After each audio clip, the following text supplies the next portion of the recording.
Friends, இன்றைக்கி நம்ம hotel ஸ்டைலில் ரவா உப்புமா எப்படி டேஸ்ட்டியாக பண்ணுறதுன்னு பார்க்கலாம். ஃபஸ்ட்டு ஒரு கப்பு ரவை எடுத்துக்கோங்க. அந்த ரவையை வாணலியில் வச்சு ஒரு 2 ஸ்பூன் நெய்யை விட்டு நல்லா வறுத்து எடுத்துக்கோங்க. அதுக்கப்புறமா அதே கடாயில் ஒரு 2 ஸ்பூன் நெய் விட்டுக்குங்க.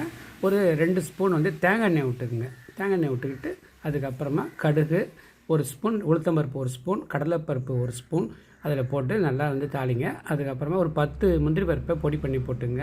ஒரு 2 பச்சை மிளகாவை பொடி பொடியாக கட் பண்ணி அதில் போட்டுங்க. இது நல்லா இதை வதக்கிட்டே இருங்க. கருவேப்பிலையும் போட்டு நல்லா வதக்குங்க. அதுக்கப்புறமா எந்த டம்ளரில் ரவை எடுத்திங்களோ அதில் 2 டம்ளர் தண்ணியும் 1 டம்ளர் பாலையும் விட்டு நல்லா கொஞ்சம் உப்பு, தேவையான அளவு உப்பு போட்டு கொஞ்சம் கொதிக்க விடுங்க. கொதிக்க விட்டோன்னே அதுக்கப்புறமா ரவையை கொஞ்சம் கொஞ்சமாக வறுத்த ரவையை கொஞ்சம் கொஞ்சமாக கட்டி இல்லாத கிளறிட்டே இருங்க. டேஸ்டியான ரவை உப்புமா ரெடி. ஹோட்டல் ஸ்டைலில் இருக்கும். சட்னி வச்சு சாப்பிடுங்க. வெரி டேஸ்டியாக இருக்கும்.